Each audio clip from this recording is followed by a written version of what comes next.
रागिनी, सबसे पहली बात तो यह है कि आपकी ममता में कभी कोई कमी नहीं थी,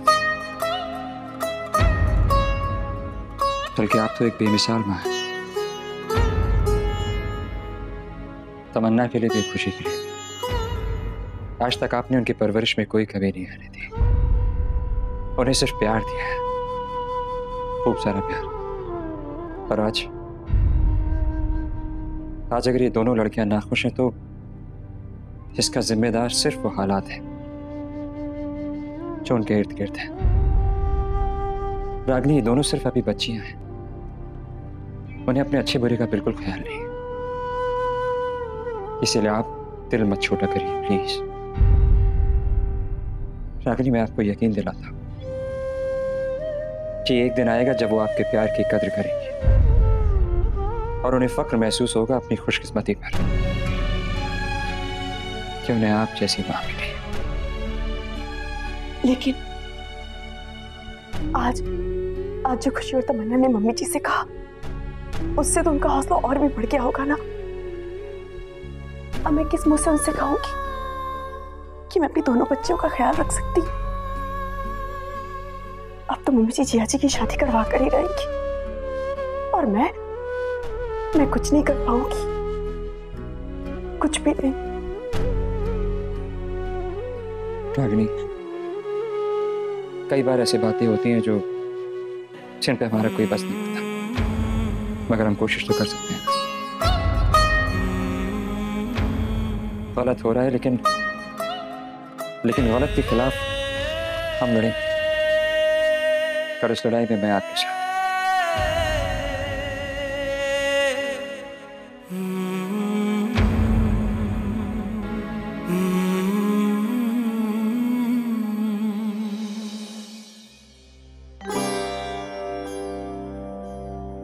सब कहते कि अगर मेरी नई मम्मा आ जाएंगी तो सब ठीक हो जाएगा, इसलिए प्लीज आप मुझे जल्दी से एक नई मम्मा दिला दो ना, फिर टैबिन भी मुझसे कभी नाराज नहीं होगी। गॉड, आप प्लीज जल्दी से खुशी को एक नई मम्मा दे दो ना, फिर मेरी मम्मा सिर्फ मेरी मम्मा रहेगी।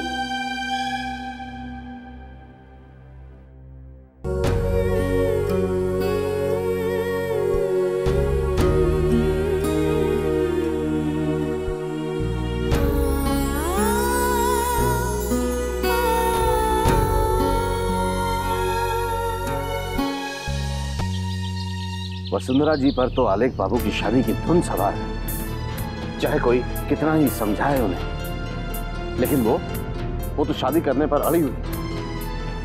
मैं तो यही सोचती हूँ जी कि हर इंसान का अपना एक नजरिया होता है और अपने हिसाब से उसे वही सही लगता है। कौशल्या जी, इस विषय में दो राय हो ही कैसे सकती हैं? क्या सोचकर, किस हिसाब से? सरासर गलत फैसला है ये उनका। अगर वसुंधरा जी की सोच गलत नहीं होती तो वो ये फैसला लेती ही क्यों? आप क्या कहना चाहती हैं? आप कहना चाहती हैं कि वसुंधरा जी सही? नहीं जी, मैं तो ये कह रही हूँ कि अगर वो ये मानती हैं तो उन्हें अपनी सोच को सही समझने का हक है। कौशल्या जी, आप ये घुमा फिरा कर बातें क्या कर रही? चलिए, आप मेरी बात का एक सीधा सच्चा जवाब दीजिए। मैं आपसे पूछना चाहता हूँ कौशल्या जी कि आपकी राय में क्या आलेख बाबू की शादी कर देनी चाहिए? हो सकता है ये शादी आलेख बाबू के लिए सही साबित हो। कौशल्या जी, ये आप कह रही? कौशल्या जी, आप वसुंधरा जी की तरह कैसे सोचने लग गई? हर माँ अपने बच्चे का भला चाहती है। आज तो सब कुछ ठीक है, एक अरसे के बाद घर में सबकी अपनी अपनी जिंदगी होगी, तब तो आलेख बाबू अकेले हो जाएंगे ना।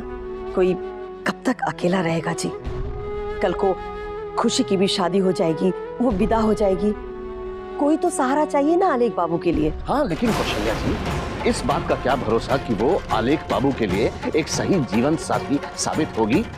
खैर छोड़िए इस बात, जरा एक मिनट के लिए उस लड़की के बारे में तो सोचिए। वो तो महज एक परिचारिका, एक सेविका बन के रह जाएगी ना। नहीं, ये आप रहने दीजिए कौशल्या जी, इस मामले में बहस की कोई गुंजाइश है ही नहीं। जो गलत है सो गलत है।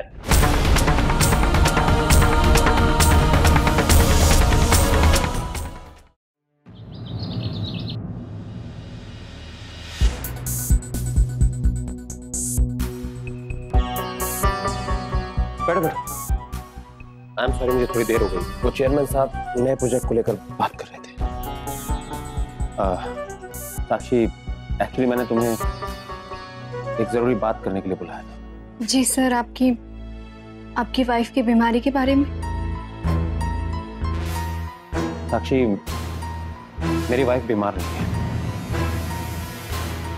वो बिल्कुल तंदुरुस्त है और भगवान उसकी सेहत हमेशा बनाए रखे।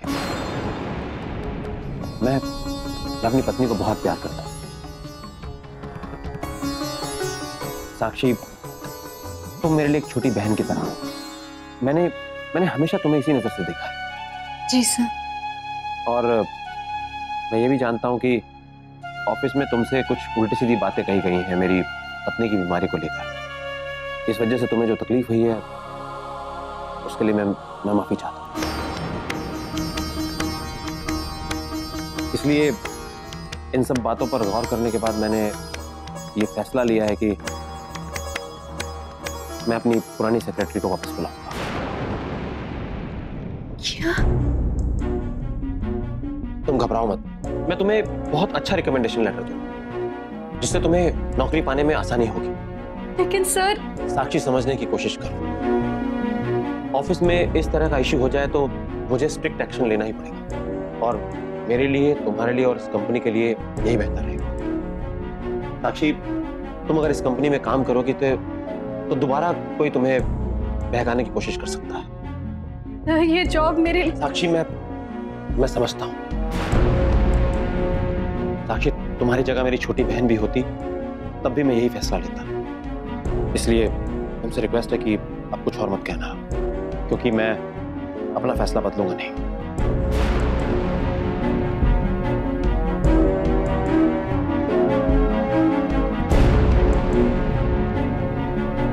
मैं अकाउंट्स में फोन कर देता हूं,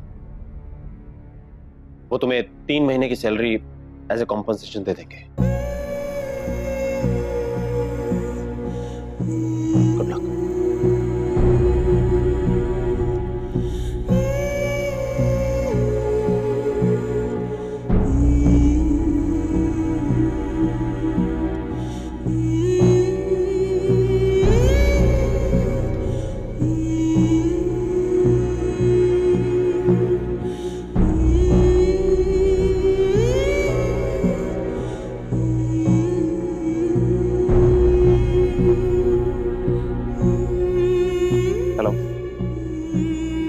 साक्षी मैम आएंगे, उन्हें 3 महीने की सैलरी दे दो।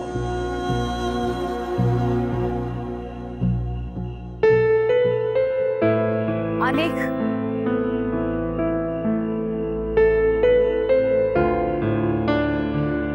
तुम्हें पता है खुशी ने हाँ कर दी। अच्छा, किस लिए? अरे अपनी नई मम्मा के लिए। ओह, वेरी गुड। बस अब जल्दी से हमें कोई अच्छी लड़की मिल जाए। मिल गई। आलेख,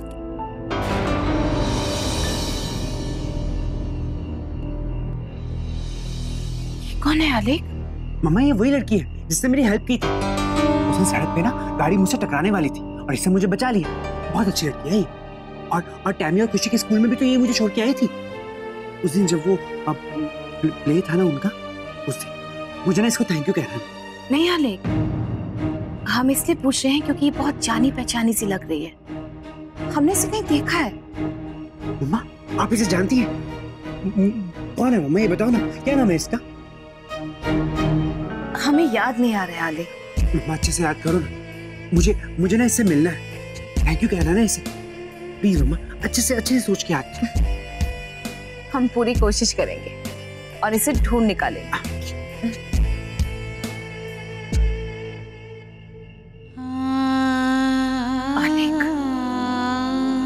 इन 7 सालों में पहली बार तुमने साधना के अलावा किसी और लड़की का जिक्र किया है। क्या पता ये वही लड़की हो जो तुम्हें एक नया जीवन दे सके। देखा है इसे याद।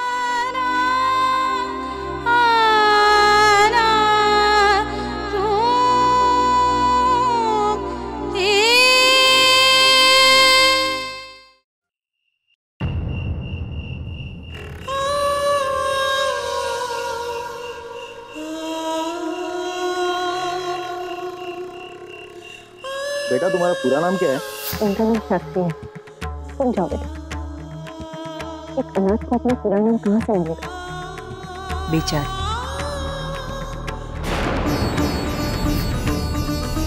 तुम्हारा ही सपना है ना कि तुम्हारा अपना एक घर हो जिसमें जिसमें हम दोनों साथ रहे, और मेरा सपना है कि मैं तुम्हारे इस सपने को पूरा होता हुआ देखूं।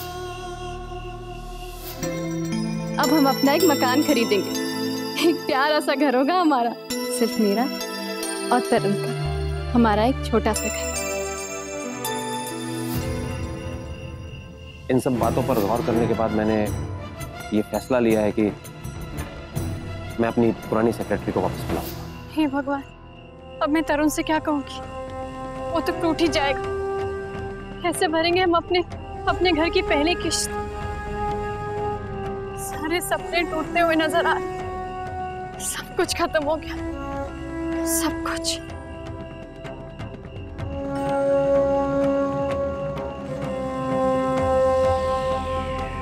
इतनी देर कहाँ लगा दी साक्षी? जल्दी जाओ, वसुंधरा मैम तुमसे मिलना चाहती है, जल्दी जाओ। वसुंधरा मैम मुझसे क्यों मिलना चाहती है?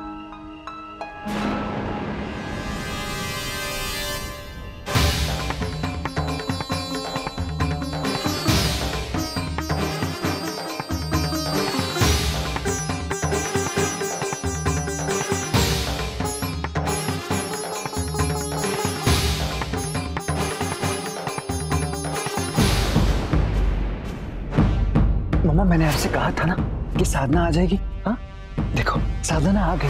हाँ कितनी सीधी सादी सी लड़की है।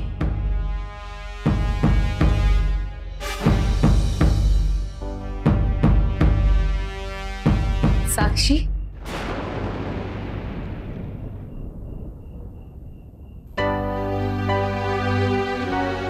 हम तुम्हारा शुक्रिया अदा करना चाहते हैं।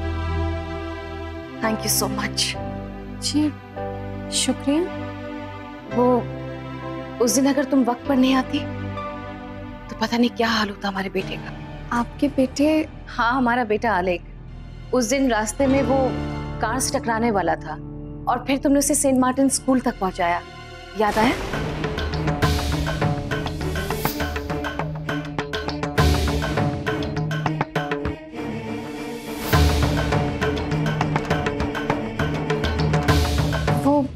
वो आपकी बेटी थी? वो हमारा बड़ा बेटा आलेख है। और जानती हो, उस दिन जो तुमने उसकी मदद की, तुम्हारी अच्छाई ने एक छाप छोड़ दी उसके मन में। पर मैंने तो उन्हें अपना नाम तक नहीं बताया था। फिर आपको कैसे पता चला कि वो लड़की मैं हूँ? यही तो खूबी है हमारे बेटे की। वो बहुत अच्छा आर्टिस्ट है। उसे तुम्हारा चेहरा याद था तो उसे तुम्हारी पेंटिंग बना दी ताकि वो तुम्हें ढूंढ कर तुम्हें थैंक्स कह सके। और तुम जानती हो, हमारा बेटा सिर्फ उसकी पेंटिंग बनाता है जो लोग उसे अच्छे लगते हैं, जो उसे इम्प्रेस करते हैं। मैंने तो वही किया जो कोई भी इंसान करता। कोई भी इंसान नहीं, सिर्फ वो इंसान जो इंसानियत का फर्ज जानता हो। और हमें पूरा विश्वास है कि तुम वो इंसान हो।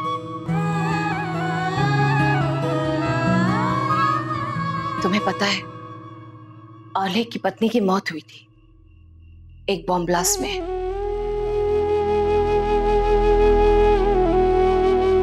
उस सदमे से हमारे आलेख की मानसिक स्थिति पर बहुत गहरा असर हुआ है।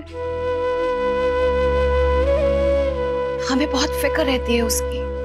वो बहुत अकेला हो गया है।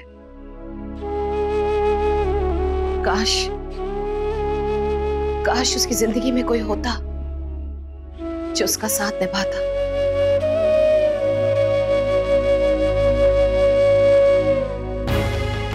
और वो लड़की,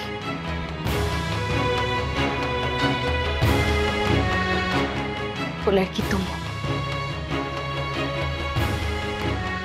जो हमारी मदद कर सकती हो, हमारे बेटे की हालत में सुधार लाकर उसे एक नया जीवन देकर।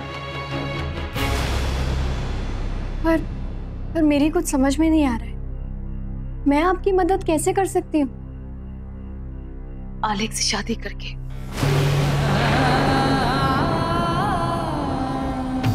उसकी पत्नी उसका जीवन साथी बनकर।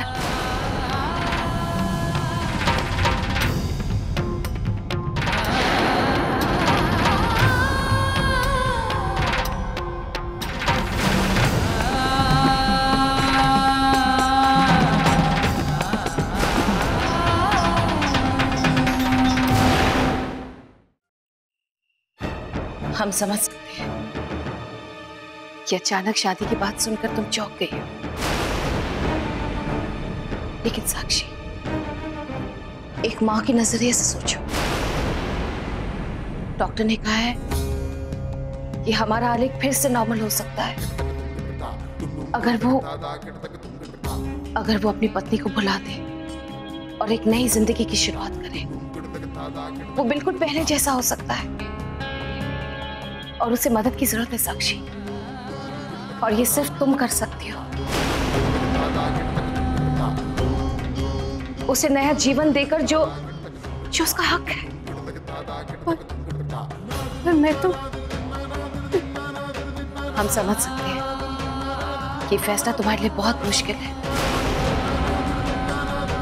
लेकिन तुम्हें जितना वक्त चाहिए तुम ले सकती हो। एक बार सोच लो और फिर बता देना।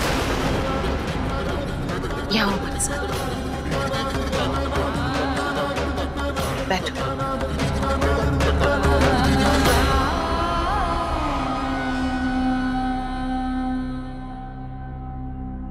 ये तुम्हारे लिए।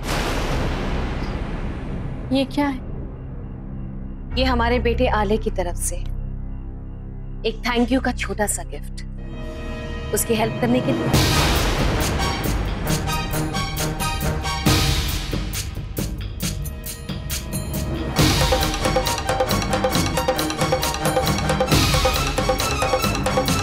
I'm sorry मैम, पर मैं ये गिफ्ट नहीं ले सकती।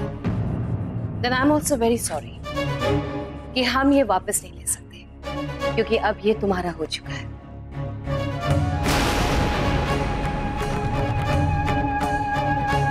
So please.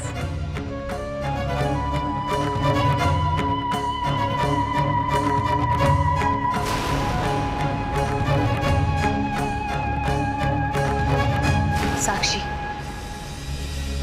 हम चाहते हैं कि तुम हमारे इस प्रपोजल पर गौर जरूर करना। ये शादी सिर्फ हमारे लिए मायने नहीं रखती। इस शादी से तुम्हारी जिंदगी में भी बहुत सारे बदलाव आ जाएंगे। तुम्हें एक ऊंचा खानदान, एक प्यारा सा घर परिवार मिलेगा।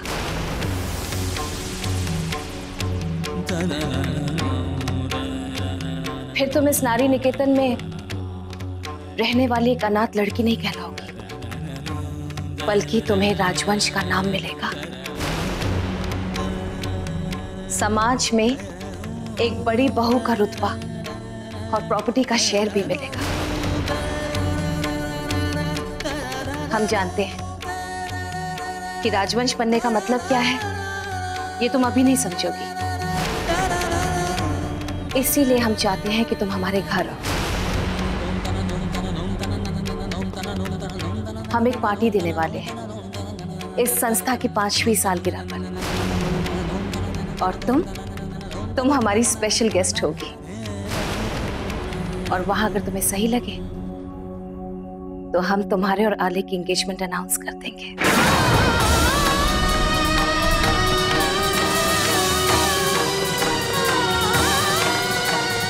आना सुनो।